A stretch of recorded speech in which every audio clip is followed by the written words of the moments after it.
ang chairman ng Independent Commission for Infrastructure na si Andres Reyes Jr.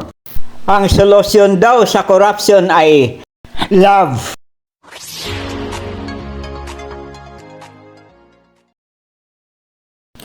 What the world needs now is love, not greed, not selfishness. We need to love our country. We need to love our countrymen. We need to love one another. Kailangan pag-ibig Hindi yung swapang ka. Lahat ng pera, tinatago mo, hindi mo sineshare.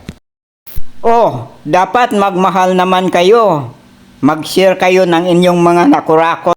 Understanding at mabait naman si chairman.